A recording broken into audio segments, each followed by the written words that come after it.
Chers auditeurs, bonsoir. Vous êtes bien sur Méridien Zéro, une émission RBN France. Ce soir, c'est le lieutenant Sturm à la barre, aidé à la technique, comme d'habitude, de Lord Sergueï.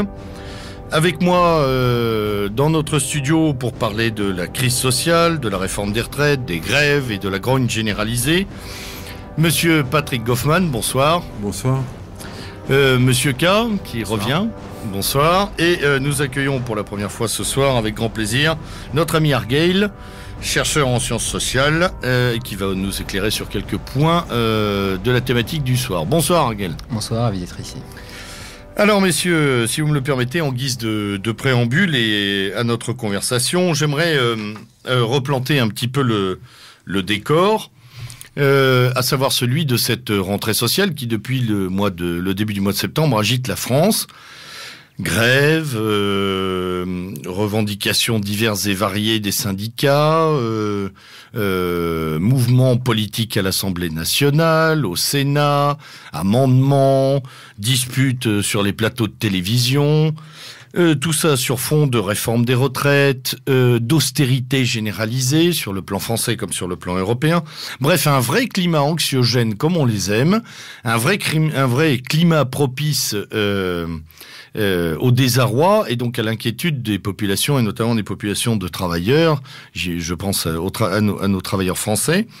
Et sur ce fond anxiogène, sur cette inquiétude, on nous pousse un certain nombre de réformes en nous disant que c'est ça ou le chaos.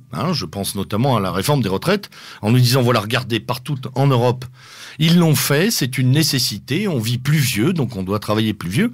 Alors ce qui est intéressant, c'est qu'après le travailler plus pour gagner plus, on a le travailler plus longtemps pour sauver la retraite. Ce qui soulève d'ailleurs pas mal d'interrogations qu'on essaiera de couvrir ce soir, à savoir est-ce qu'il y a une relation directe entre le fait de vivre plus vieux et l'obligation de travailler plus longtemps, et est-ce qu'il n'y a pas des alternatives à cette réforme des retraites? Peut-on imaginer autre chose? Et surtout, on reviendra de manière plus globale, peut-on analyser en profondeur les causes de cette grogne, de ce marasme, de ce désarroi, voire de cette déprime de nos concitoyens? J'imagine également que vous aurez un certain nombre de propositions à nous faire, tant novatrices que solidaires, sur ce plateau. Je commence par vous, Monsieur K. Alors, Monsieur K, on vous a reçu juste avant la trêve des caleçons de bain, au mois de juin, je crois. Nous avons analysé les causes, certaines des causes, les grands traits des causes de la crise financière que nous traversons depuis maintenant 1 an et demi. Les dégâts occasionnés dans le système bancaire international, le caractère quasi mafieux ou mafieux de ce système bancaire international d'ailleurs, et vous nous aviez prédit en fin d'émission des jours funestes et sombres pour l'Europe, avec une rentrée très difficile pour la France, ce qui s'est avéré vrai. Donc il y a quelques minutes en off, nous vous qualifions de Madame Irma au lieu de Monsieur K. Je vous félicite pour les prédictions qui se sont avérées justes, mais c'est quand même un malheur pour nos concitoyens. Alors, rentrée sociale extrêmement difficile. Tu nous avais dit le mois d'octobre, c'est la cata. Le mois d'octobre, ça a été dur, mais c'est en voie de résorption. Alors, c'est un faux départ, un vrai démarrage, les premiers soubresauts de la bête. Qu'en pensez ? D'après moi, le fait que la rentrée sociale ait été tendue, mais soit en voie de résorption, est dû à plusieurs raisons. La première, évidemment, c'est que les Français sont toujours très attachés au congé et qu'on est entré en période de vacances. Il est possible que ce ne soit qu'une pause dans le mouvement.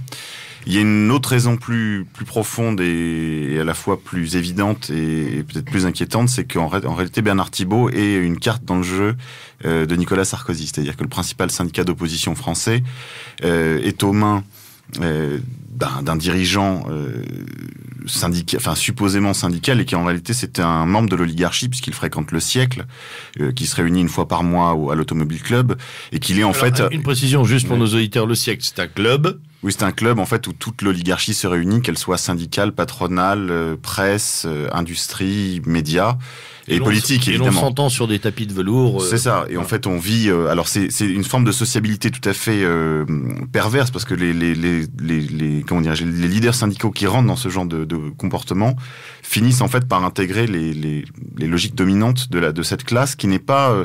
Il n'y a pas de complot, si vous voulez. Ça se fait tout doucement et tout naturellement. Et Bernard Thibault est une carte dans la main de Sarkozy. Et le leader de la CFDT, non ?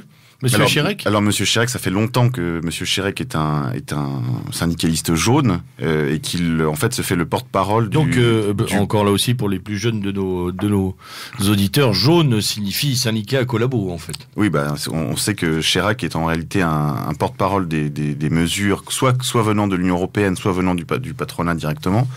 Et que lui aussi, comme le jadis Blondel, qui lui était AFO, ont ce type de comportement en fait de confiscation de la contestation sociale. C'est-à-dire qu'en fait ils en vivent, c'est une rente et c'est pas nouveau. Je pense que Monsieur Goffman pourra nous en parler. Comme jadis son propre père.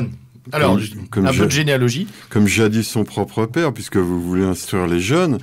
Le père de Monsieur Chérec, dont il a hérité la CFDT, comme ça se fait en Corée du Nord, à Cuba et autres lieux, a démissionné de la présidence de la CFDT dans les années 80 pour aller opérer lui-même la liquidation de la métallurgie lorraine en tant que préfet extraordinaire.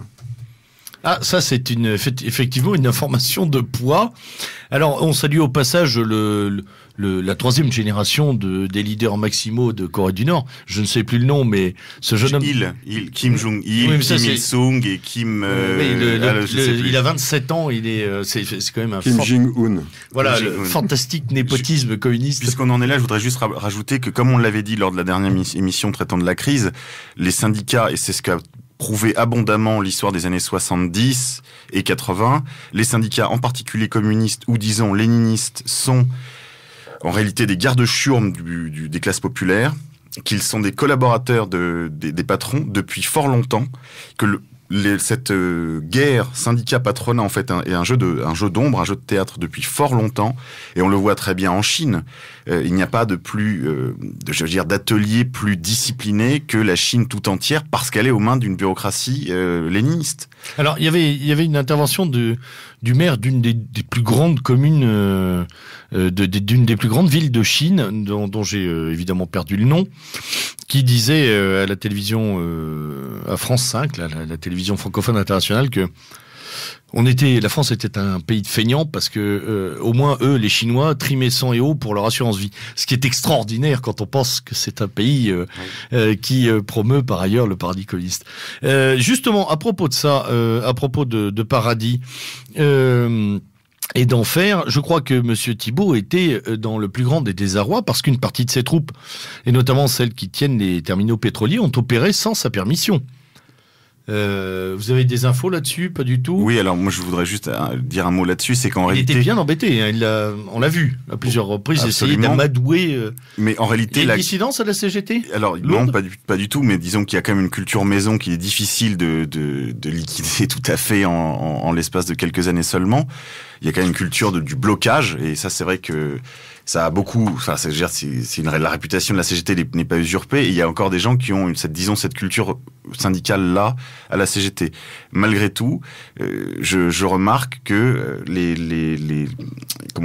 blocages ne sont souvent pas le fait de personnel syndiqué. C'est une des choses qui inquiète beaucoup les pouvoirs publics, c'est que justement, pour pouvoir sortir d'une crise, pour pouvoir sortir d'un conflit, il faut des représentants mandatés, etc. Et de plus en plus, c'est difficile de négocier justement parce que il y a des actions extra-syndicales. On l'a vu aussi, et ça c'est beaucoup plus généralisé dans le cadre des lycées, c'est-à-dire que les actions lycéennes, et ça c'était la grande crainte de Darcos avant, donc en 2008 déjà, au moment du début des événements en Grèce, Darcos était très inquiet de la généralisation de l'incendie grec. Hein, il y avait partout des graffitis dans les lycées, Grèce partout.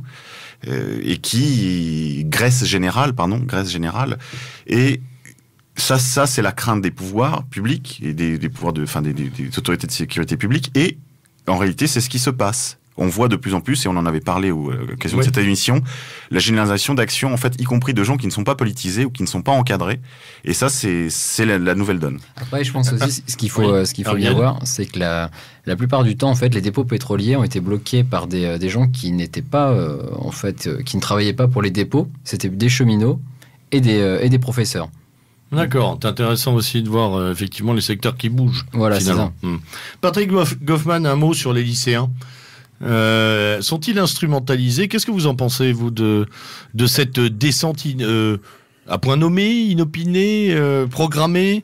Bon, j'en pense pas grand-chose. Je vous demande d'abord la permission d'ajouter un mot et d'apporter un peu d'eau, et plus exactement de liquide au moulin de votre ami K. À propos de la collaboration de classe et des syndicats jaunes, il faut ajouter à ce qu'il vient de dire que la France est vraisemblablement un des pays du monde, sinon le pays du monde le moins syndiqué. Il y a déjà des décennies entières que le taux de syndicalisation est de 7 ou 8%.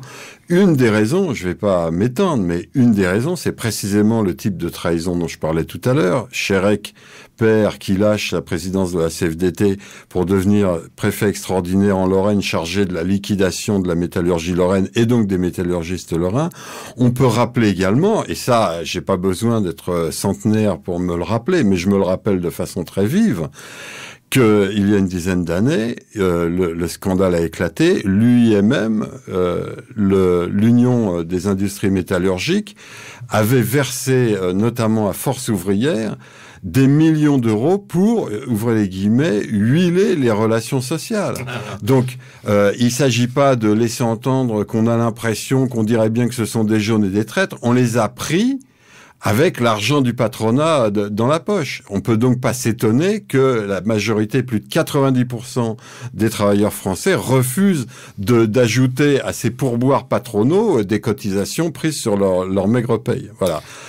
Si vous tenez à ce que je vous dise quelque chose des lycéens, eh bien, je ne vais pas le faire parce que bon, votre invitation m'a pris un peu de cours, elle était confirmée hier, donc je suis venu avec les mains dans les poches et simplement ma méchanceté et ma réaction galopante. Je suis devenu extrêmement hostile à ce mouvement et celui des lycéens en particulier. J'ai remarqué, comme tout le monde, c'est impossible à moins de gober le baratin des dirigeants socialistes de l'UNEF, que c'était quelques milliers de jeunes gens et qu'ils étaient motivés par c'est à peine politique, la haine viscérale de la gauche qui est tenue par ses propres erreurs, par ses propres fautes en marge du pouvoir et qui n'en peut plus de voir un monsieur bling bling qui a très mauvais genre effectivement, la narguer du sein de l'Élysée et qui se déchaîne à la première occasion par haine à peine politique,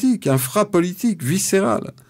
Alors, n'est-on pas dans un paradoxe patent, à savoir qu'on assiste à une grogne sourde de la part de nos concitoyens, précarité du travail, chômage, etc., qui est légitime et à laquelle on prend part de manière individuelle et collective, et en même temps, vous venez de dire tous que le bal est organisé, que les descentes dans la rue, que les manifestations, que tout ça fait partie d'un grand cirque, d'une belle pièce de théâtre pratiquement huilée. Bon, si on accepte les débordements de haine de la gauche pourrie qui envoie ces jeunes troupes lycéennes, tout ça est finalement assez chorégraphié. Donc on instrumentalise totalement une grogne. Jusqu'à quand ? Alors, la première chose, c'est que évidemment, lorsqu'on envoie les lycéens dans la rue, on envoie en fait ses réserves. On envoie l'arrière-garde, n'est-ce pas ? On envoie la garde du palais en réalité. On envoie vraiment Et le palais, on sonne la charge. Le palais a envoyé les banlieues, pas en masse. Alors le château, lui, c'est plutôt occupé d'envoyer son lumpen de casseurs. Qu'on appelle les sauvages du capitalisme. Mais en fait, là, il faut lire Michéa ou des auteurs de ce genre qui montrent bien qu'en fait la racaille a totalement intégré la culture symbolique de l'oligarchie, qu'en fait ils ont beaucoup de points communs. Ils sont pas du tout intégrés à la société française, mais ils sont très très intégrés au capitalisme en réalité, et à sa sauvagerie. Mais pour revenir, on s'en a sonné la charge des lycéens. Là, les étudiants ont essayé mollement de reprendre la suite, mais en fait personne vraiment n'y croit. On voit bien qu'ils n'y croient pas. Et d'ailleurs, dans les cortèges, les syndicalistes étaient assez bonhommes parce que en réalité, le gros des troupes ça a déjà été négocié pour eux. Le cœur atomique, si vous voulez, du système syndical français est à l'abri. Ça a été négocié en catimini par Bernard Thibault, et en fait, on descend dans la rue pour pas perdre trop de monde dans les sections syndicales. Même Chirac a été obligé aussi de faire un petit tour de piste, parce qu'en réalité, sinon, on a l'air vraiment d'idiot face aux copains de la CGT et de la FO. Il s'est retiré. Mais il est quand même descendu les premiers jours. Samedi soir, il a fait un volte-face en répondant aux propositions du patronat. Pratiquement une demi-heure après. Mais oui, mais parce qu'en réalité, c'est comme je vous le dis, c'est déjà négocié. Ces troupes, ces troupes vitales sont à l'abri. Alors, il y a, oui, Arguel. À l'abri de la réforme, pardon. Juste pour dire, je pense que c'est quand même révélateur d'un véritable mal-être chez les lycéens. Et on sent qu'il y a un peu le même phénomène qui s'est déroulé durant le CPE. C'est le côté, on cherche un mai 68. On cherche un moment pour montrer qu'on existe, qu'on est là, oui, mais qu'on participe. À papa-maman. Oui, à papa, pour dire nous papa, aussi, maman, on a... et à la société, parce qu'effectivement, on est quand même, la plupart des jeunes sont quand même écrasés dans ce système où ils peuvent plus s'exprimer. On voit, il y a une répression de nos milieux qui est quand même assez énorme. Et la preuve, c'est vrai que c'est assez dépolitisé finalement comme protestation. Et la preuve, c'est que par exemple, c'est un grand jeu. Mais d'ailleurs, ça fait le jeu du pouvoir que les étudiants, que les lycéens soient descendus en premier, parce que les étudiants n'ont pas voulu se mettre à la traîne des lycéens, et ça a évité énormément de blocages. J'ai assisté à des négociations, par exemple à Jussieu, ou même à Nanterre, où ils ont décidé le blocage extrêmement tard, parce que justement les étudiants ne voulaient pas se mettre à la traîne de mouvements complètement apolitiques et désorganisés lycéens. Donc ça a totalement joué le jeu du gouvernement. D'accord, très bien.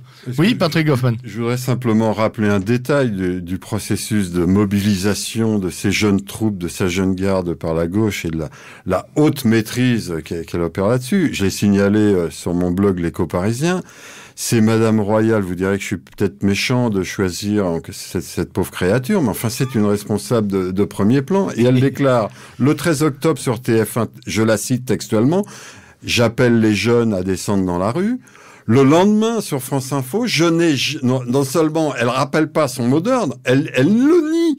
Je n'ai jamais, dit-elle, je la cite encore textuellement, je n'ai jamais appelé les jeunes à descendre dans la rue comme si personne ne l'avait vu. Ils ont une façon de nier l'évidence, un aplomb qui confine à l'aliénation mentale, il faut bien le dire. Et ça explique le triomphe d'un Sarkozy qui, encore une fois, n'a pas très bon genre et qui n'est pas non plus Napoléon Bonaparte, qui n'est pas non plus un génie, mais il joue sur le velours avec cette gauche dont il faut également rappeler avec quelle facilité il en a corrompu je ne sais combien de dizaines de représentants éminents. Je te donne un ministère, oui monsieur, au garde à vous tout de suite, oui monsieur, qu'est-ce qu'il faut que je fasse, sur qui il faut que je tape? C'est vrai. Les Mitterrand, la liste les est longue, Kouchner, hein. Oui. La liste est longue, là. On en a effectivement des secrétaires d'État par paquet, là. Alors, ce constat fait reste un point à traiter, puisque c'est quand même l'objet de toute cette grogne, cette réforme des retraites. Était-elle si impérative? Était-elle si urgente à faire passer? Dans quel agenda prend-elle place? Et y a-t-il des alternatives à cette réforme à caractère libéral prononcé tout de même? Alors la première chose, c'est que cette retraite s'insère dans un calendrier électoral exclusivement, c'est-à-dire que d'abord réforme il n'y a pas. Ou quasiment pas, c'est-à-dire que c'est une réformette cosmétique avec beaucoup d'exceptions, beaucoup d'avenants. Bon, et deuxièmement, elle n'a pour but que de débarrasser l'agenda 2012 de l'épineux problème des retraites, afin qu'ils ne viennent pas polluer la campagne présidentielle prochaine. C'est pour pouvoir dire, attendez, ne parlons pas des retraites sur les plateaux télé, on a déjà réglé le problème, d'accord, puisque ça nous renvoie à 2018, au moment où il faudra tout encore renégocier, c'est-à-dire après moi le déluge. Cette réforme ne changera rien. D'autre part, cette réforme, encore une fois, a été vidée au fur et à mesure des négociations. Si tant est que la droite a eu quelques bonnes idées à l'origine, la droite d'affaires sur cette question des retraites, les bonnes idées sont passées à la trappe lors des négociations. Donc ça, c'est la première chose. La deuxième chose, c'est que la seule science sociale exacte, la seule science humaine exacte, c'est la démographie. Et la démographie impose ses règles. Ce qu'on appelle la retraite aujourd'hui n'est pas ce qu'était la retraite en 1900. La retraite aujourd'hui, ce n'est pas le traitement de la dépendance de la vieillesse en fin de vie, après une dure vie de labeur. Ça, c'est ce qu'on appelle aujourd'hui la dépendance. La retraite aujourd'hui, c'est la nouvelle adolescence qu'on paye, que nous allons payer, que nous allons commencer de payer là pour les 68ards, la génération 68 qui nous a laissé un monde de ruines, qui a refusé de recevoir et qui aujourd'hui refuse de transmettre. J'ai discuté avec un monsieur qui s'occupe de cette question, qui anime un lobby qui s'appelle Sauvegarde Retraite, qui me racontait cette anecdote. Il discutait avec des journalistes post-68ards un peu revenus de tout ça et qui riait en se tapant le ventre en disant c'est quand même extraordinaire, la jeunesse est en train de défiler pour nous épargner 2 années de cotisation supplémentaires. Et il trouvait ça extraordinaire. Il disait, si nous, on avait été à leur place, c'est à nous qu'on jetterait des pierres. Hein. C'est aux mecs qui étaient à notre place qu'on jetait les pierres. Et eux, ils viennent, en fait, s'allonger par terre en disant, marchez-moi dessus, messire, encore un peu, tu vois. Voilà. Donc c'est un peu ça la situation. Arguel. Surtout ce qui est intéressant, c'est de voir, en fait, dans le contenu de cette réforme, ça ne modifie pas, en fait, les régimes spéciaux. Disons que, par exemple, quelqu'un qui part à la retraite à 52 ans va partir à la retraite à 54 ans.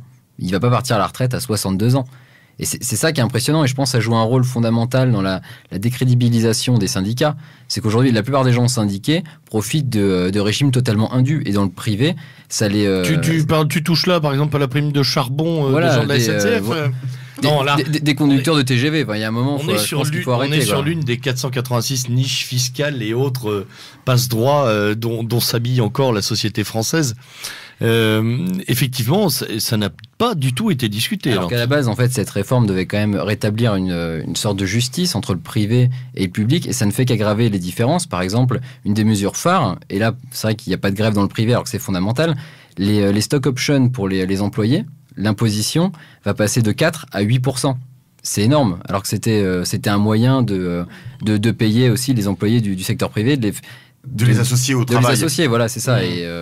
Et là, il n'y a pas de réaction, par contre. Et alors, on a totalement passé à la trappe cette histoire de pénibilité qu'on a traitée aussi par la jambe, en disant oui, on va voir ça au cas par cas. On a complètement évité de travailler dessus. Il y a eu une grogne, notamment. J'ai pu entendre très longuement un entretien radiodiffusé d'un couvreur. D'un monsieur qui passe sa vie sur les toits à remettre tuiles et charpentes, et qui disait à 55 ans, et on a le dos brisé, les rhumas, on a du mal à grimper comme à 20 ans. Et on a un métier qui est un tout petit peu plus pénible que le voisin de la poste. Alors, c'est vrai, c'est faux. Faut-il jouer de tout ça ? C'est vrai qu'il y a des métiers pénibles et il faut pas le nier. Moi, j'en ai pratiqué moi-même quelques-uns, je pourrais en parler. Mais les gens qui les pratiquent, ils n'étaient pas dans la rue. Et non seulement ils n'étaient pas dans la rue, mais ils étaient en train de pester à la pompe à essence parce que leur chiffre d'affaires du mois était en train de crouler à cause des blocages opérés notamment. Continuons un peu avec la SNCF. Moi, j'ai une tendresse particulière pour cette corporation parce que on a déjà fait allusion à mon âge. J'ai pris la soixantaine récemment et j'ai un souvenir très vif dans mon enfance de voyage en train. On allait systématiquement en tête du train pour admirer la locomotive et surtout le mécanicien qui était là avec un bleu plein de charbon, des lunettes. Et qui pelletait du charbon, tout à fait comme Jean Gabin, le charbon de la maison. Héros. Voilà, un héros. Et donc, un héros du travail. Voilà. Et donc, on a institué, vous y faisiez allusion, mais on peut en redire un mot, les primes de charbon, les primes d'escarbie qui prenaient dans les yeux. Alors, quand on voit un monsieur foulard qui traîne sa bedaine dans une brouette dans ses manifestations, qui n'a jamais vu un outil depuis 25 ou 30 ans, qui continue à toucher cette prime de charbon, on est quand même obligé de s'incliner devant lui parce qu'il milite, ce monsieur, pour la retraite à 60 ans, alors qu'il va avoir la retraite à 55 ans. C'est quand même extraordinaire. La pénibilité du métier de ce monsieur et même la pénibilité des conducteurs, ce ne sont plus des chauffeurs, ils ne chauffent plus rien, de train et de TGV perpétuellement en grève ou en vacances, et qui conduisent en polo Lacoste et qui travaillent 30 heures ou 35 heures par semaine, elle prête à rire. Par conséquent, moi je ne cache pas, au cas où on en douterait encore, mon hostilité à ce mouvement-là. Je vis du boulevard de Port-Royal, j'ai vu passer plusieurs défilés sous mes fenêtres, je suis descendu les voir d'un peu près, et je suis très frappé de voir que ces défilés avaient présenté un taux d'obésité et de surpoids comparable à celui de l'Amérique. C'est pathétique de voir des anarchistes de 30 ans qui essayent de sauter pour mettre des autocollants sur les panneaux de circulation en hauteur et qui n'arrivent pas à sauter à plus de 10 cm. Et j'ai vu passer une vingtaine de cheminots de la gare Saint-Lazare. Je vous garantis que les 3/4 auraient eu besoin d'une brouette pour pousser leur bedaine. Donc, vous posiez la question à l'origine là de cet échange, de savoir s'il y avait une alternative. Oui, il y a une alternative et c'est monsieur Besancenot qui l'a énoncé ce soir même, 29 octobre, où nous parlons sur RTL, en appelant une fois de plus à un nouveau mai 68. Alors là encore, il fait la course avec Madame Royal pour savoir qui sera le plus stupide, le plus inepte, parce que tout le monde, 40 ans après, sauf lui, a à peu près compris que mai 68 était une parodie, ou pour reprendre le mot de Marx, une farce, la répétition d'octobre 17 en farce, et lui, il nous propose de répéter une farce en farce ou quoi d'autre encore, en dégoulinade. C'est grotesque, c'est lamentable. Juste sur 68, parce qu'on a posé la question tout à l'heure, on a évoqué la question de savoir pourquoi les lycéens descendaient dans la rue. Là, Patrick vient d'en reparler. La raison en est toute simple, c'est que pour faire son entrée dans le monde adulte, dans le monde politique, il faut en passer par un rituel de ce type. C'est devenu rituel. C'est devenu d'ailleurs à la Sorbonne, ce n'est pas un mythe mobilisateur des milieux même extrémistes ou radicaux de la gauche de la Sorbonne. C'est devenu véritablement un rite de passage qui en réalité est très dérisoire. On a l'impression d'assister en fait à des soirées d'intégration quand on rentre dans les occupations, dans les AG. C'est un rite de passage pour rentrer dans les organisations de gauche, pour pouvoir faire une carrière et finir conseiller général de Haute-Marne, après avoir fréquenté des organisations pseudo-extrémistes ou pseudo-radicales comme le parti de Besancenot, et se ranger des bagnoles pour devenir un jour sénateur socialiste, si Dieu veut. Oui, c'est le début du parcours de golf, quoi. Exactement. En fait, c'est ce qu'on appelle une carrière. La green card. C'est une carrière au sens de la romantique, c'est-à-dire que c'est une carrière alternative à la carrière des grandes écoles qu'emprunte la bourgeoisie bling-bling ou pas qui vote Sarkozy, mais c'est une carrière aussi rétributrice, aussi intéressante en réalité. Voilà. Très bien. Alors, revenons sur cette... on va essayer de clore sur cette réforme des retraites. Que proposer, en fait, comme est-ce qu'on a des alternatives en soute au projet qui vient de nous être passé au forceps? Il faut doubler la dose. Monsieur K l'a dit tout à l'heure. C'est une réformette. Il y a déjà près de 50% d'exemption. Les femmes qui ont eu 3 enfants, les chefs de gare qu'Opoc les file. Enfin, c'est véritablement une réformette. 62 ans. Moi, vraiment, ce qui me rend le plus agressif, le plus hargneux ce soir, c'est pas d'avoir été surpris et d'arriver sans notes et sans avoir préparé, c'est que dans ma culture familiale, on travaille jusqu'à tomber par terre. Mon père, je vais pas m'étendre, rassurez-vous. Mon propre père, bon, on me permettra de prendre comme un modèle, moi personnellement, s'est exilé aux États-Unis quand il a eu 60 ans pour pouvoir continuer à travailler.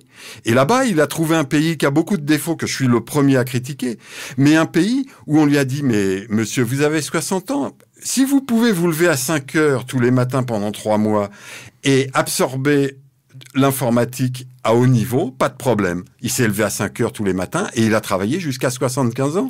Et il faisait avec beaucoup de succès, il rentrait tous les soirs avec du rouge à lèvres jusqu'aux oreilles, l'accueil international à l'aéroport de l'Est de Washington, parce qu'il avait une force de travail et il est mort à la tâche. Et c'est ce que je me souhaite. Moi, je suis en retraite maintenant. Je me plains pas de mes 500 € de retraite mensuelle. Je cherche du travail frénétiquement. Je me jette dessus à chaque fois que j'en trouve. Et je dois avouer ma répugnance pour ces obèses que je vois défiler et qui râlent et qui militent pour la retraite à 60 ans alors qu'ils ont la retraite à 55 ans. Juste là-dessus, un mot important sur la question de la recherche des médecins, etc. Il y a des tas de professeurs de lycée, mais aussi de professeurs de médecine hautement qualifiés en France que l'on met d'office à la retraite. Et qui se barrent aux États-Unis. Et qui partent ailleurs. Oui, alors qu'on pourrait imaginer d'autres types de tâches. On n'est pas obligé de confier à un chirurgien de 70 ans d'opérer des enfants en bas âge. Voilà, on va pas non plus danser sur des fils de fer tendus au-dessus du vide. Mais il y a quand même d'autres, par exemple la transmission, l'enseignement. Or aujourd'hui, on se prive de tout ce savoir-faire et en réalité, foutre les seniors à la porte des entreprises ne crée pas de l'emploi pour les jeunes. Ça, c'était la grande baliverne des années 90. C'était, on va mettre tout le monde en pré-retraite pour que les jeunes puissent trouver du travail. Or, la réalité, c'est que les entreprises, en fait, et c'est comme ça que le travail est détruit. C'est comme ça que l'emploi est détruit dans ce pays. C'est pas uniquement les délocalisations. Les délocalisations, c'est 20% des destructions d'emplois dans ce pays.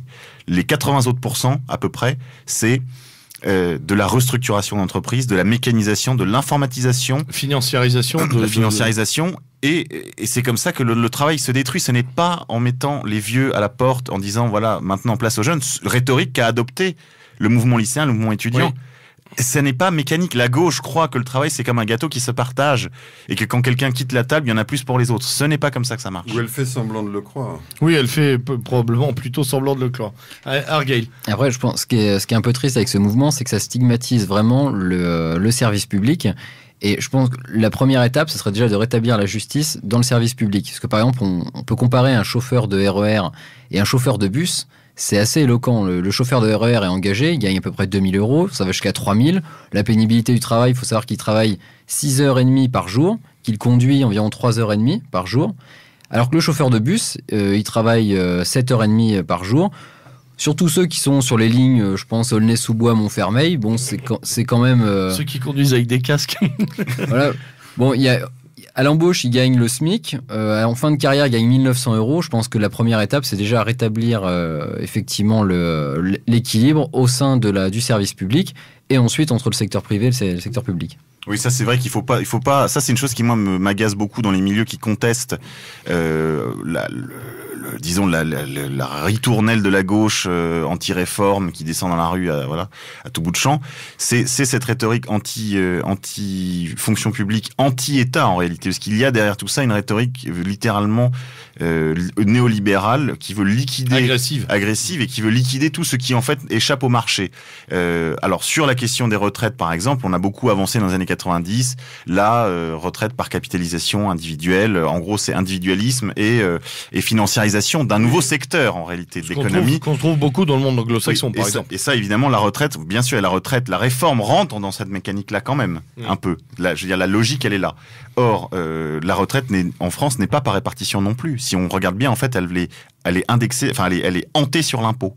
Elle est hantée sur les budgets de l'État. Ça veut dire que ce n'est pas une caisse qui est remplie par les travailleurs et qui ensuite est redistribuée immédiatement. Non, on n'est pas dans le mutualisme. Là. Ah non, pas du tout. C'est pas du tout la mutualité. Et là, on aurait des solutions à trouver là-dessus. D'ailleurs, moi, avec le mutualisme social, effectivement. Ouais. Mais on voit aujourd'hui que l'Europe de Bruxelles, liquide le modèle mutualiste français et que cette ressource-là, à la fois sur le plan des principes, sur le plan des idées, sur le plan des valeurs mutualistes, mais aussi sur le plan pratique, est liquidée puisqu'il y a une mise à niveau de la mutualité avec les assureurs et que demain, il n'y aura plus que 2 acteurs sur le marché, disons, de la sécurité sociale entendue comme un tout, vieillesse, maladie, complémentaire santé, etc. Ce sera soit l'État, ce qu'il fait aujourd'hui, enfin ce qu'il est encore aujourd'hui, qui veut se retirer de ces tâches-là, et le marché, alors là, pur sucre, avec la finance anglo-saxonne en ligne de mire, parce que en réalité, eux, ils ont de l'avance, ils ont déjà du pognon, ils ont déjà des trésors de guerre constitués, et là, vous allez voir arriver tous les fonds de pension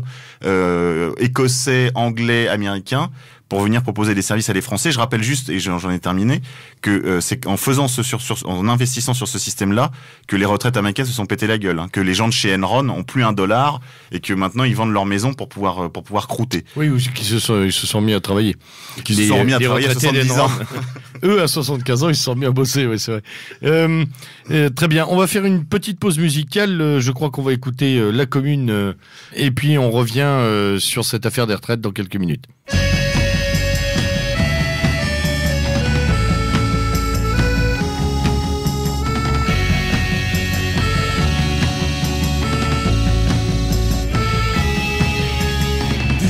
71, les Parisiens sont humiliés par la défaite et la colère se lit dans leurs yeux fatigués. Au grand mépris de tous ces gens, les députés ont foutu le camp. Car pour ces courageux notables, la France est toujours négociable. Mais le peuple de Paris aujourd'hui s'est soulevé. Les politiciens ont trahi, pas question de capituler. Partout dans la capitale, on dresse des barricades. On met en batterie des canons, partout c'est l'insurrection. Les pauvres gens n'ont plus rien. La patrie est leur seul bien. Ils crèvent pour te rappeler l'esprit de communauté.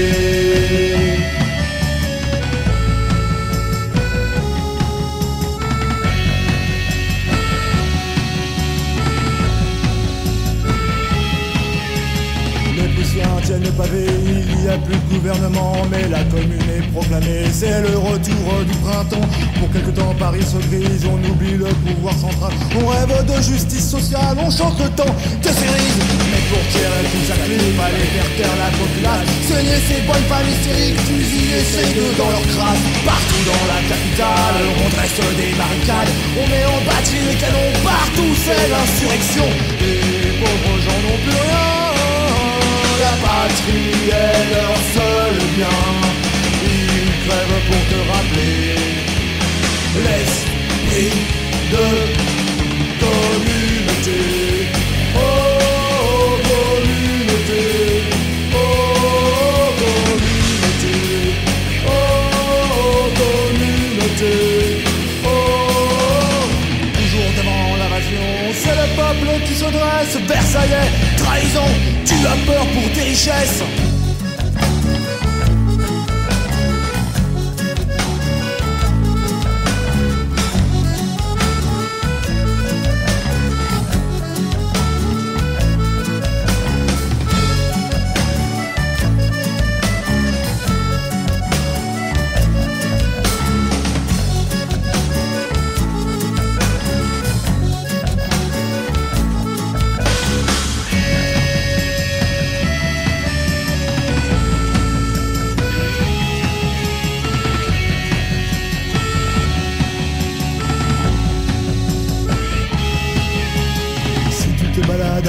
Près du cimetière du Père-Lachaise, n'oublie pas d'aller faire un tour au pied du mur des fédérés. Ici les gars de la commune ont fredonné leur dernier chant, et leur corps noyé dans le sang ont jonché les fausses communes.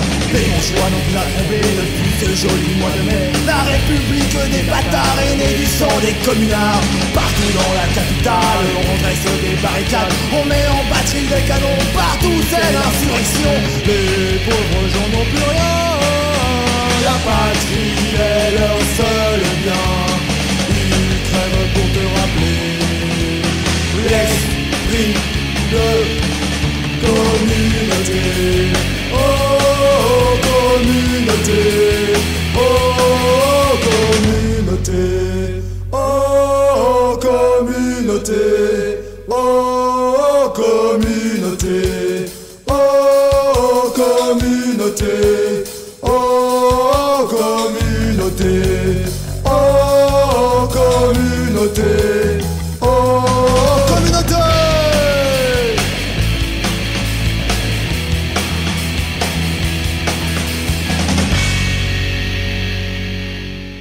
De retour dans le studio de Méridien Zéro après cette pause musicale signée In Memoriam. Et nous revenons donc sur cette réforme des retraites dont nous allons un peu reparler en ouvrant les vannes et le panel de réflexion. Alors première chose, 60 milliards de dépenses si l'on compte le budget immigration pure plus celui de l'intégration, 20 milliards d'euros versés à l'Europe de Bruxelles, pratiquement autant versés aux pays en voie de développement, majoritairement sur l'Afrique. Les niches fiscales, on en parlait tout à l'heure, 486 niches fiscales en France. La récupération et l'arasement de ces niches permettrait de récupérer 73 milliards. N'a-t-on pas suffisamment d'argent pour financer les retraites aujourd'hui sans augmenter l'âge de départ ? Pourquoi vous me refilez la patate? J'en sais rien. Mais moi non plus, j'en sais rien. Je suis venu les mains dans les poches. Parce que vous êtes le premier retraité de la table. Non, je plaisante.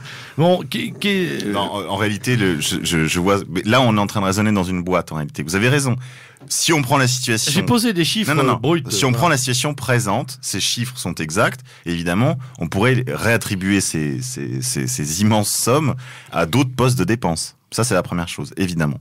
La deuxième chose, c'est que on peut aussi imaginer faire quelques économies sur la question des retraites, parce qu'il y a des gens qui touchent des retraites formidables, alors qu'en fait... Pensez aux parlementaires. Pardon. Par exemple, là c'est un cas très intéressant. Je crois tout ça est en ligne. Vous pourrez trouver ça. Vous tapez retraite parlementaire, vous verrez. Deux mandatures, retraite à vie. C'est chouette. Moi j'aime bien. Ensuite, il y a des retraites qu'on paye très très cher aussi dans la très haute fonction publique. Il faudrait chercher en fait toutes les micro niches, les micro plans dans l'État qui nous coûte un pognon pas possible. Voilà, ça c'est la première chose. Bien sûr qu'on peut faire des économies et des réattributions budgétaires sur le poste des retraites. Mais je crois que le problème est plus profond que ça et qu'en réalité, la question de la retraite, d'abord il y a une question philosophique. Est-ce que le fait de revivre une deuxième adolescence à partir de 60 ans est un objectif pour la vie nationale? Je crois qu'il faut quand même poser cette question de fond. La deuxième chose, c'est que si on ne devait pas toucher à cet acquis social, qui à mon avis est une régression, comme le disait tout à l'heure Patrick Goffman, je veux dire, c'est des gens qui se tiennent pas, quoi, les gens qui veulent ça. Bon, il faut savoir qu'aujourd'hui, l'ensemble de l'industrie du loisir se détourne de la jeunesse pour se tourner vers les vieux. Ben oui, parce que c'est des jeunes, mais avec du pognon en plus. Donc évidemment, c'est 2 fois plus intéressant. Ça, c'est la première chose. Il y a un problème de fond que je voudrais pas esquiver. Je voudrais quand même y revenir. La deuxième réponse à cette question des retraites, c'est la question monétaire. Sans récupération du pouvoir régalien, du pouvoir de l'État, du pouvoir exclusif de l'État d'émettre sa monnaie, il n'y aura pas de solution ni à la retraite ni à la dette. La retraite, en fait, n'est qu'un sous-chapitre de la dette française. Je le répète, l'État paye les retraites sur le budget de l'État. C'est-à-dire qu'en fait, les retraites sont une sorte de ministère. C'est un ministère du fonctionnement de l'État. Il n'y a pas de ministre des retraités, il y a un secrétaire d'État, mais je veux dire, c'est comme si vous voulez, c'est comme une fonction publique inactive qui est payée sur le payroll de l'État. Et donc il faut absolument que l'État cesse d'emprunter de l'argent sur les marchés financiers étrangers, sur les marchés monétaires étrangers, empruntant de l'argent à des banques privées qui nous prêtent à des taux exorbitants, quand on pense à ce qu'on pourrait faire nous comme comme fabrication de monnaie souveraine. Ça, c'est la mère de toutes les réformes en matière de retraite et de la dette, c'est d'arrêter l'emprunt de l'argent, du fonctionnement de l'État. Parce que ce n'est pas des emprunts d'investissement, c'est des emprunts de fonctionnement. C'est comme si vous viviez, vous, avec votre ménage, uniquement sur les cartes de crédit que vous ferez une banque étrangère dans l'espoir que vos enfants payeront toute cette dette. En réalité, ils ne la paieront jamais. Ce qui est à l'horizon, c'est le krach et la crise historique du capitalisme. Parce qu'on ne peut pas payer une dette qui n'est pas remboursable. Alors justement, ça nous permet cette transition de ce problème des retraites vers un problème un petit peu plus large qu'on avait déjà évoqué il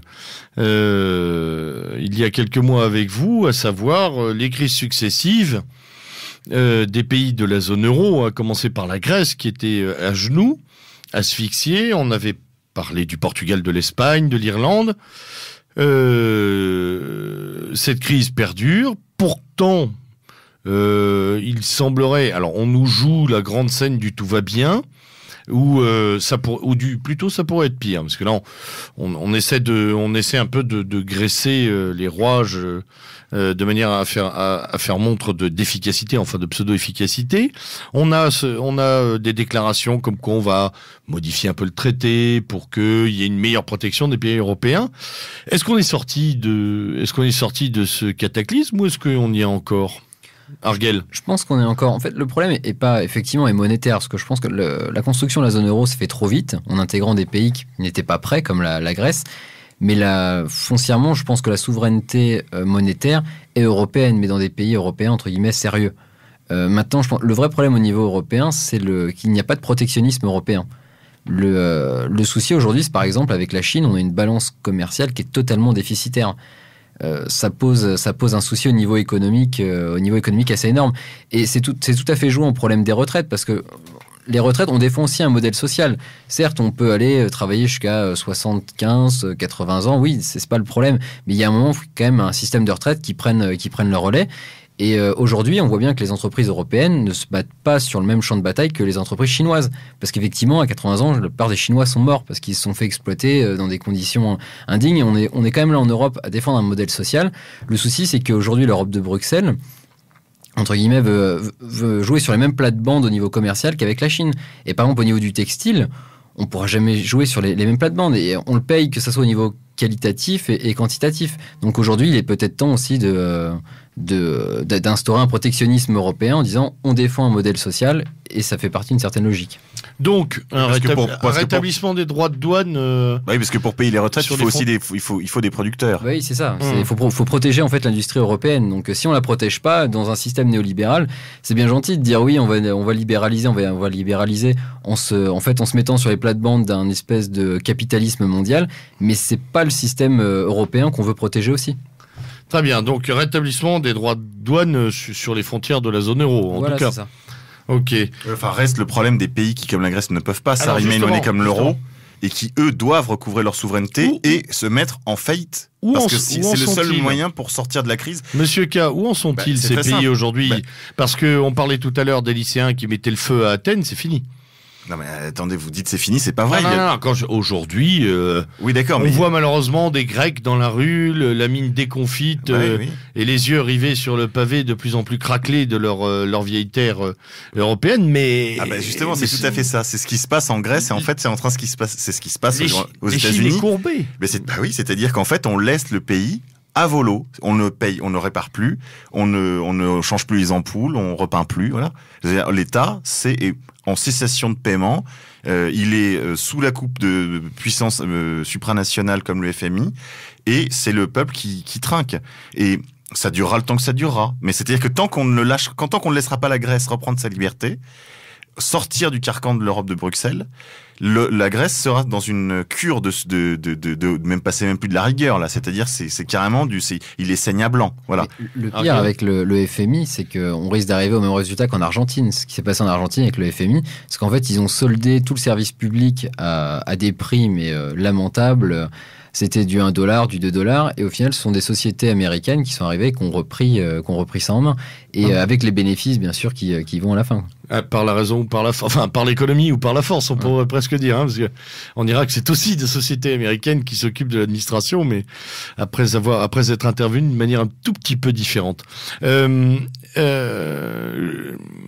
FMI, pays à volo, quelle est la suite du programme, là? Parce que on vient de parler de la Grèce qui va très très mal.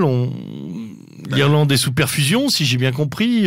La suite du programme, c'est qu'en fait, on attend le moment où les milliards de dollars qui ont été balancés dans le sauvetage des banques, qui ont recommencé leur pratique, voilà, je reviens pas dessus, retraite parachute, retraite chapeau, je ne sais pas quoi, enfin parachute doré et toutes ces joyeusetés. Le système est reparti de plus belle. Il faut écouter un peu ce que dit Jérôme Kerviel, qui connaît bien ces choses et qui a été la victime sacrificielle de ce système. Oui, et ça, ce serait bon d'en parler 2 minutes. Si on écoute le rendu du jugement, Jérôme Kerviel est responsable de la crise mondiale. J'aime beaucoup, c'est un petit peu comme dans l'affaire Dutroux, si vous voulez. Le type alimente un réseau pédophile, mais c'est le seul consommateur de petites filles. Et là, Kerviel, c'est le seul consommateur d'action de la planète Société Générale. On nous fait vraiment, vous le disiez tout à l'heure, Patrick Goffman, mais on nous fait vraiment avaler des trucs extraordinaires aujourd'hui. Et on le fait d'autant plus facilement que du jour au lendemain, on trouve d'ailleurs, quand Kerviel a été condamné, il s'est trouvé un nombre de réacs de la pseudo-droite libérale pour défendre cette décision devant les... Il y a eu pendant 2-3 jours comme ça des émissions, on disait, mais enfin on montre que ce sont les exactions d'un pirate de l'économie, et que la Société Générale, alors moi je connaissais le PDG, il peut pas être tenu pour responsable de... C'est extraordinaire, ce blanchiment permanent. Enfin, quelques jours après, on a appris, je ne prête pas beaucoup d'attention aux questions économiques, c'est pour ça que je me tais religieusement depuis un moment, mais il me semble qu'on a appris quelques jours après que la Société Générale avait été remboursée de la moitié de ses pertes par l'État, avec donc les impôts des charcutiers et des cordonniers. Qui sont tous les assureurs de Monsieur Kerviel pour le coup, ce qui est assez extraordinaire. C'est le même phénomène qu'en Angleterre. En Angleterre, en fait, les coupes drastiques qu'ils font dans le service public, qui est déjà assez amoindri, c'est pour rembourser la City, en fait. C'est ça. Ne tombez pas malade en Angleterre. Ne tombez surtout pas malade en Angleterre. Les hôpitaux sont extrêmement dangereux. Vous pourriez moi, il y a une septicémie. Ah oui, on peut, mais même d'oubli. Parce qu'une fois couché sur le lit d'hôpital, c'est foutu. Ce que dit le camarade est tout à fait exact, c'est-à-dire que ce système, comme je l'avais dit lors de cette première émission sur la crise, a mutualisé les risques et privatiser les gains. Mais à un niveau inimaginable, jamais vu. Enfin, je pense que sous le soleil, jamais on aura vu un braquage de ces proportions. Voilà. Alors, on arrive dans les dernières minutes de cette émission. Il nous reste une grosse dizaine de minutes. Moi, j'aimerais quand même qu'on passe un petit peu sur un plan plus humain, plus philosophique et plus très politique, tout en étant social. Nos concitoyens ne sont pas tous aveugles, nos concitoyens ne sont pas tous bernés. Alors cette grogne, ce fond de grogne, ce fond de désespérance mêlé de colère, comment peut-on l'interpréter? C'est un ras-le-bol du système, c'est le Gaulois qui est toujours plutôt renfrogné, bougon, ça n'a rien à voir. Y a-t-il dedans le ferment d'un caractère oppositionnel qui naîtrait sur... voilà. Après, je dirais que c'est très français, le fait de gueuler devant sa télé, de protester, descendre dans la rue. En fait, on voit, c'est comme une minorité qui est descendue dans la rue. Mais le ferment du problème, c'est vrai que c'est la dépolitisation totale et c'est aussi le problème du système démocratique qu'on paye, c'est-à-dire que les gens sont obligés de mentir pour accéder au pouvoir. Donc effectivement, il y a une grogne un peu qui va s'installer systématiquement parce que les gens peuvent pas tenir leurs promesses. Mais quand ça arrive entre guillemets régulièrement à chaque élection, ce qui se passe, c'est que les gens prennent l'habitude de pas être contents et de hurler devant leur télé et puis. Parce que on a quand même un sondage qui est assez intéressant qui est sorti. Je crois 2-3 jours après les grandes premières manifestations, montrant que 53% des Français étaient, en gros, d'accord avec la réformette, puisqu'on peut l'appeler comme ça maintenant, des retraites. Mais que ça ne changeait rien au fait que plus de 70% des Français en aient marre. De quoi ? Et soutiennent le noble mouvement. Voilà. Alors, c'est assez intéressant. Néo 68 heures. Voilà. Comment lire ce paradoxe, Patrick ? Docteur, c'est de la schizophrénie ou je me trompe ? Mais non, c'est tout à fait caractéristique. C'est la main droite ne sait pas ce que fait la main gauche. Je vais poursuivre un instant mes confidences. Si je suis descendu sur le boulevard de Port-Royal pour voir défiler les bedaines dans les brouettes, c'est d'abord parce que j'ai reçu un coup de téléphone d'un très proche parent, très très proche, qui défilait. Et il est vraiment le gars social avec une conscience sociale du tonnerre. Il était venu de sa, disons, très belle maison en bordure de la forêt de Marly sur sa BM 1200 et il avait interrompu pour ça la négociation de sa retraite à 60 ans qui va pas être du tout à 500 € par mois comme la mienne, mais vraisemblablement 10 fois plus au minimum. Et il m'a expliqué, comme je suis un peu bête, je suis l'idiot de la famille, là, le poète maudit dans son grenier, et que je comprends rien, il m'a expliqué que c'était trop injuste, qu'il était très mécontent, qu'il était furieux. Et puis, bien entendu, si on l'acculait, si on discutait sérieusement avec lui, ce que je me suis bien gardé de faire, parce que je préfère garder ma famille autour de moi, il finirait par nous dire que oui, bien sûr, il faut la dette est vertigineuse, la démographie est ce qu'elle est, et qu'il faut bien payer les retraites au bout d'un moment, surtout si on touche pas à la sienne. Alors c'est tout à fait ça, 71% de gens qui soutiennent le mouvement, mais il y a également une majorité. C'est pas la première fois qu'on trouve des sondages. C'est même de plus en plus courant et fréquent de tomber sur des sondages parfaitement paradoxaux. Moi, je voudrais être un peu en apparence, du moins. Je voudrais être un tout petit point moins négatif, parce que j'ai eu un éclairage par un des camarades de la communauté Zentropa on a pris l'habitude de regarder notre mauvais tempérament, notre aussi inconséquence que vient de décrire Patrick Goffman, comme un défaut dont il faudrait se libérer. En réalité, si on voit le degré d'obéissance auquel ont pu arriver les sociétés anglo-saxonnes d'Amérique du Nord, qu'elles soient francophones d'ailleurs ou anglophones, qu'il m'a décrite, on prend quand même après la mesure du presque privilège que l'on a encore en France à pouvoir dire non. Alors c'est vrai qu'on dit non à tort et à travers là. Là, on voit bien qu'il n'y a pas de raison dans tout ce débat, bien sûr. Et que c'est un simulacre surtout. Oui, on l'a dit longuement, c'est un simulacre. Reste quand même qu'il y a en France une potentialité révolutionnaire. Et ça, j'en ai la conviction. Et bon, je vais vous faire une deuxième prédiction. Là, je n'ai pas de date. Madame I. Je n'ai pas de date, mais selon moi, les trotskistes de Besancenot seront sans aucun doute les prochains grands bénéficiaires des prochaines élections. Patrick est amusé, il les connaît bien. Et j'ai encore entendu Besancenot, ce soir même 29 octobre où nous parlons, nous annoncer un nouveau mai 68 et nous expliquer que lui, il réglait d'un claquement de doigts le problème de retraite en prenant les profits des profiteurs. Et puis s'ils veulent pas les donner, je suppose qu'il retrouvera les méthodes qu'il a reniées de ses maîtres Lénine et Trotsky et qu'il les tuera tous. C'est ce qu'ils ont fait. Ils les ont massacrés, ils les ont dépouillés. Et puis 6 mois après, en 1918 déjà, il faisait appel aux investissements étrangers. Donc c'est de la rigolade pure et simple. Le NPA est vraiment la fraction la plus dégénérée, la plus impuissante. Comment se fait-il je vais pas faire d'allusion. Justement, Patrick Hoffman, en quoi, justement parce qu'elle est dégénérée impuissante, je ne vois pas en quoi la proposition du camarade K est mauvaise, à savoir que ce seront eux les bénéficiaires des prochaines élections.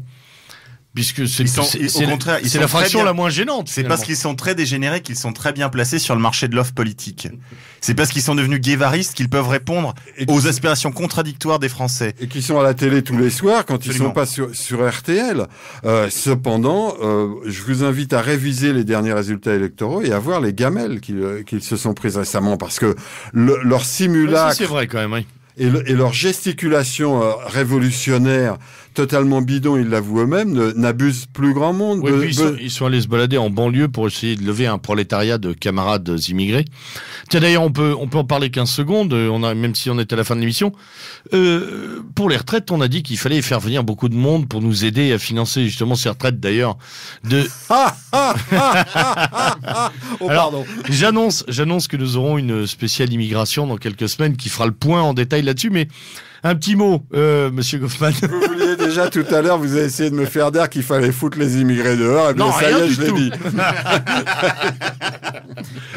Bon, très bien, oui. Argyle.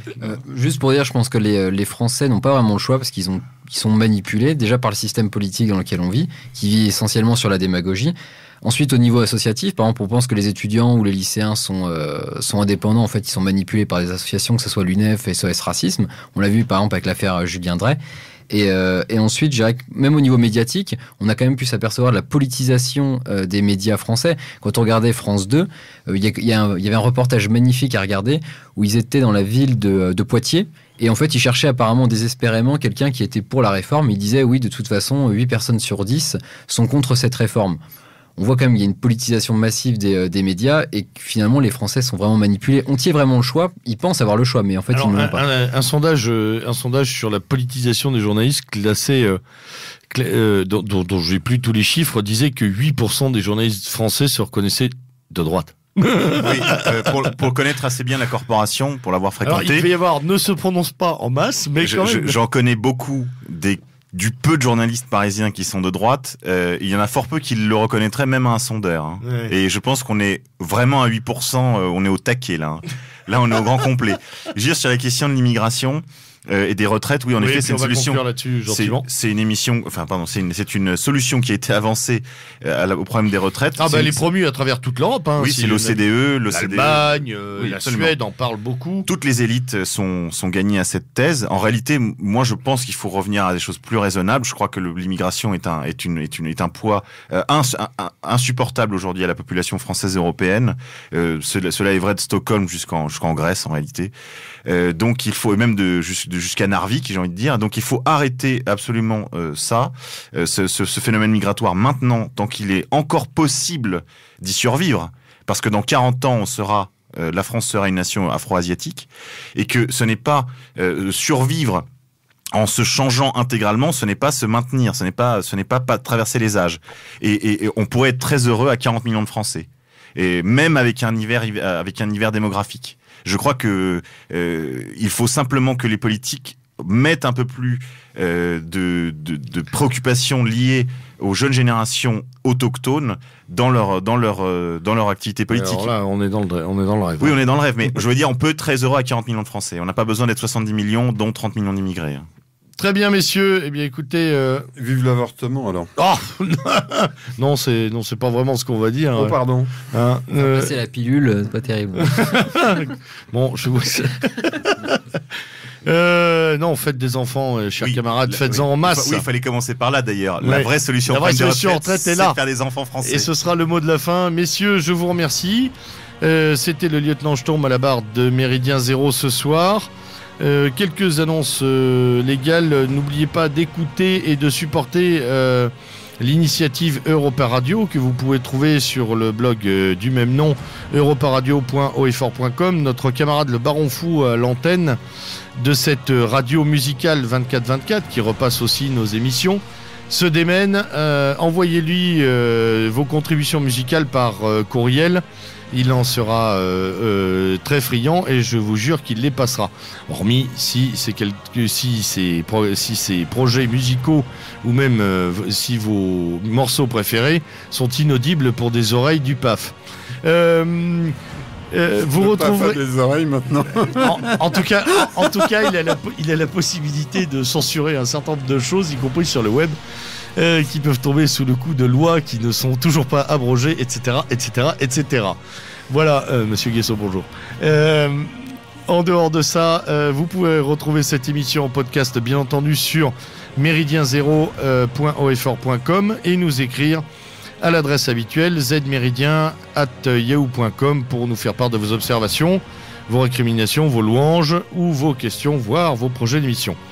Je vous souhaite une excellente soirée et vous dis à bientôt à l'abordage et pas de quartier.